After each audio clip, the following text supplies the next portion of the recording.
I was introduced very generously. And the first thing I would like to say is that I am extremely privileged.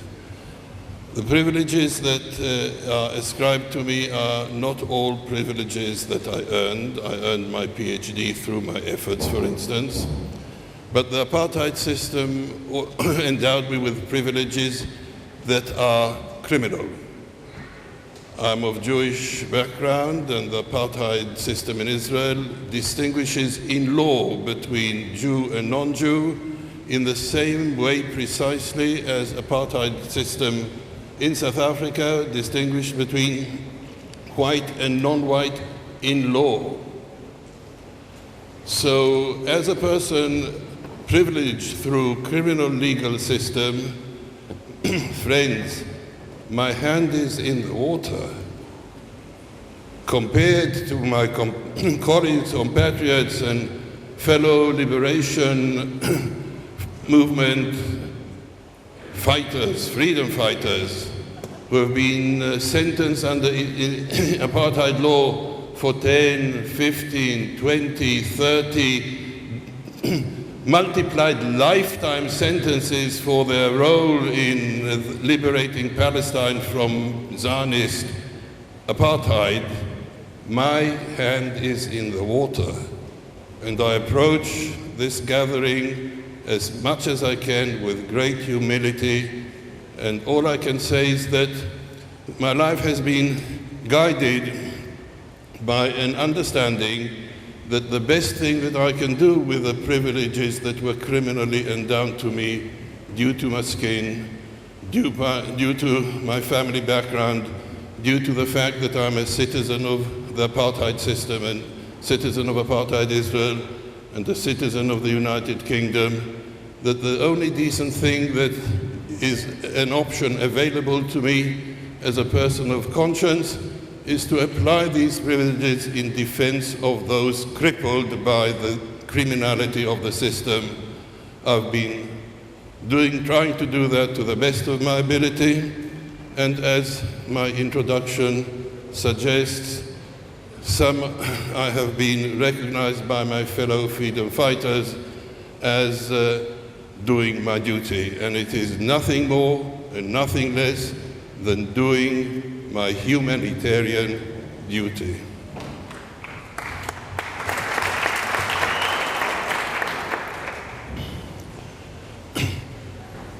When I argue that we all share a commonality of humanity, some people raise their eyebrows. What do you mean a commonality of humanity?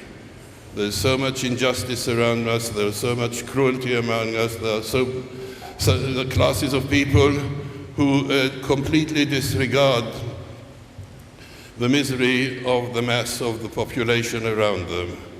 But there are indications that there is a commonality of humanity. Overall, we all recognize injustice. We all recognize injustice. Some of us recognize injustice and turn their backs.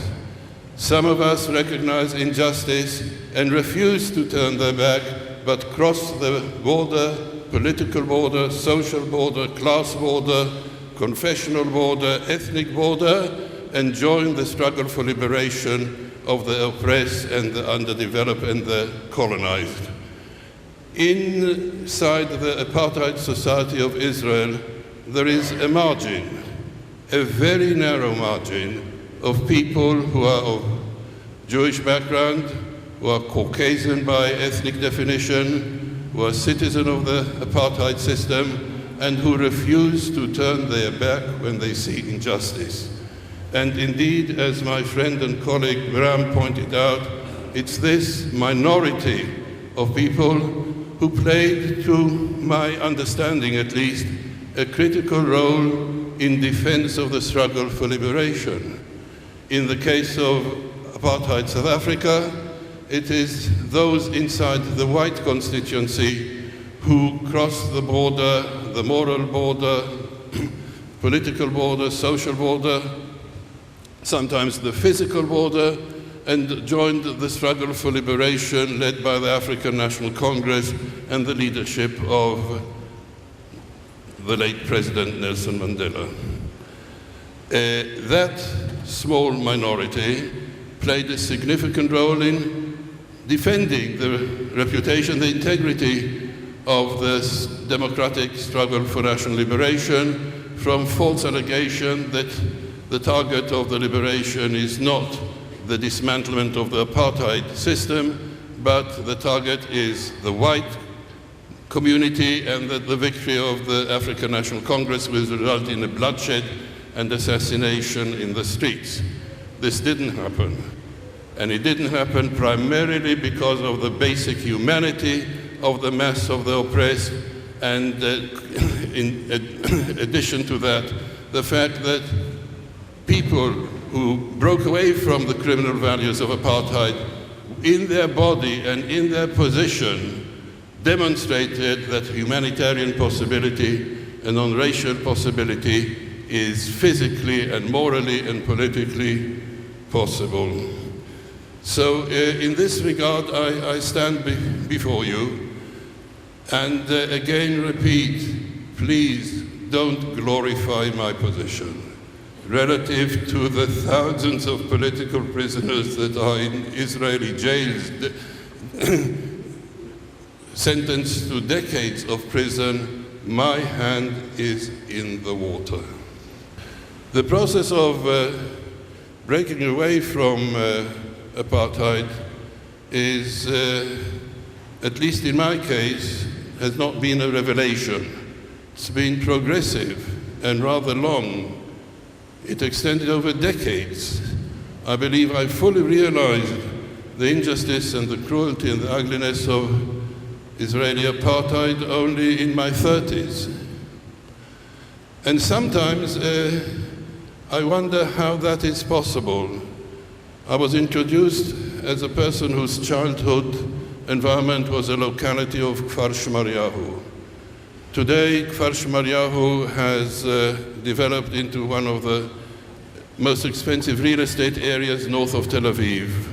When my family moved from Jerusalem, where I was born, to a small farmhold in Kfar Shmaryahu, it was a sort of mixture of middle-class immigrant settler colonialists trying to do some modest farming. The locality is next to the beach. We as children walked half an hour and we were at the beach. The beach was known and is still known by the beach of Haram Sayyidina Ali. And on the edge of the precipice leading down to the beach, there is a mosque. And we pass next to the mosque every week, every day, every summer during our summer and Passover and other holidays, not recognize the significance of the mosque. Where there is a mosque, there is a community. Where is the community? The community was ethnically cleansed under the guise of the 1948-49 war, and we were blinded to this reality with its physical, tangible demonstration of the mosque. I can't fully explain this reality, but I now can explain it in part. I'm told by friends in South Africa that the educational heart and the educational motor of South African apartheid was the Dutch Reformed Church.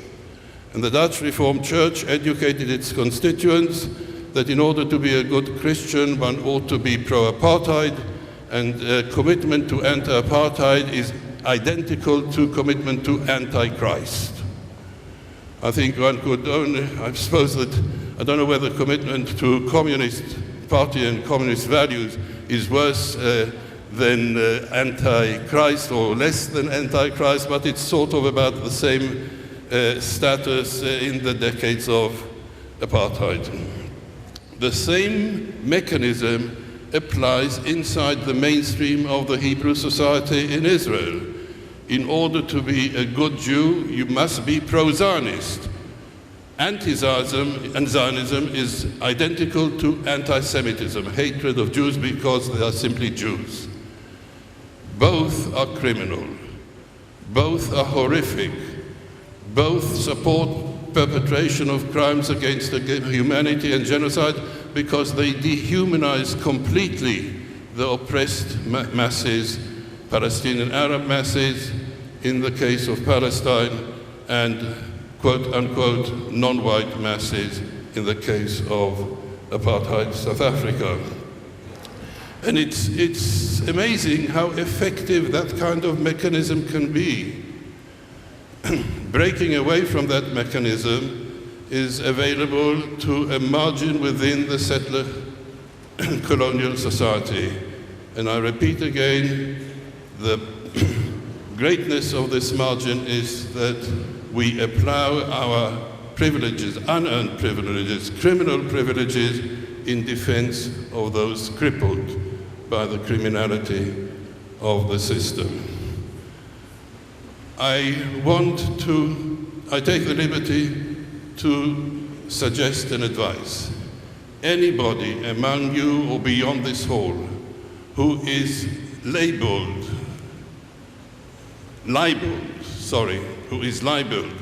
as an anti-Semitic person due to his or her commitment to the struggle of the liberation of Palestine from Israeli apartheid, any one of us so labeled should the next day prosecute the party that makes this libel in South African court and demand damages and public apology. And believe me, in every such case, the injured party will win, because the values of the Zionist organization and the values of apartheid Israel are wholly incompatible with the values of New South Africa's democratic constitution. One will win in the first instance and lose in the second instance, and win in the third instance and lose in the third instance. But when it comes to the Constitutional Court, we will win. Prosecute Zionists who claim that we, people of conscience, are anti-Semitic because we are in solidarity with the oppressed. I can testify out of personal experience. I won a libel course in the United Kingdom, such libel course, and I won such libel course in Australia.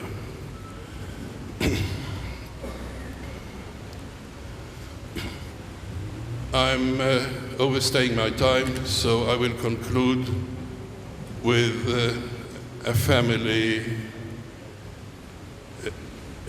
part of family history that informed the journey of my life, and the journey of my life led me to stand before you today. My father was a British Jew, hence my British citizenship, and my mother a Czechoslovak Jew, and she ended up in Jerusalem, where I was born in the mid-30s of the previous century. Her sister and her family, children, husband, were transported by the Nazi occupation of Czechoslovakia to Auschwitz and were assassinated in the gas chambers of the Auschwitz concentration camps. Anybody suggesting that the criminality of the Nazi regime and the Holocaust and the crimes against humanity perpetrated by Nazi Germany and Jewish, but not only Jewish community, traveling community and other minority communities throughout the areas under Nazi state sovereignty in the course of the Second World War, that the criminality of the Holocaust is in any way a justification of the crimes perpetrated against the Palestinian Arab people in the country of Palestine. Anybody making that kind of allegation puts to me, how should I put it, desecrates the memory of my family personally, and I will never allow that happen. It stinks. Thank you.